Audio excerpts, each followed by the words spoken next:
কোন মেয়ে যদি পিতামাতার অবাধ্য হয়ে গিয়ে বিয়ে করে এবং পিতা রাগান্বিত হয়ে ত্যায্য করে, তবে তা জায়েজ হবে কিনা? উক্ত কন্যাকে সম্পদ হতে বঞ্চিত করা হয়েছে, বর্তমানে পিতা মৃত, এখন ভাইদের করণীয় কি সম্পদ ও সম্পর্কের ব্যাপারে? ভাইরা আমার, ত্যায্য পুত্র করা বলতে কোনো কিছু ইসলামে নাই। ইসলামে রক্ত সম্পর্কীয় কাউকে কখনো ত্যাগ করা যায় না।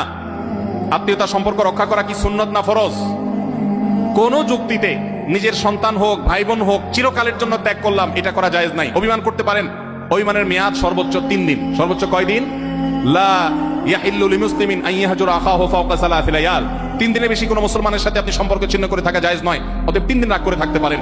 এরপর আস্তে আস্তে আপনি কথা বেশি না, আবার একটু একটু বলেন, একটু অভিমান করে থাকেন শাসনের নিয়তে, তাকে কথা না বলে থাকলেন, সেটা করতে পারেন। কিন্তু ত্যায্য করে দিলেন, সম্পদ থেকে বঞ্চিত করলেন, এ অধিকার নাই। যত বড় অন্যায় করে সে অন্যায় করলে আল্লাহর কাছে দায়ী হবে, কিন্তু তাই বলে আপনি সম্পদ থেকে বঞ্চিত করতে পারেন না। কোনো বাবা যদি এটা করে যান, তার মৃত্যুর পর সন্তান ছেলেরা যারা আছেন, তারা মেয়েকে বাবা বঞ্চিত করলেও ওই সম্পদে মেয়ের যতটুকু হক আছে ততটুকু মেয়েকে ফেরত দিতে হবে, না হলে এই ভাইরাও কিন্তু গুনাহগার হবে আল্লাহর কাছে।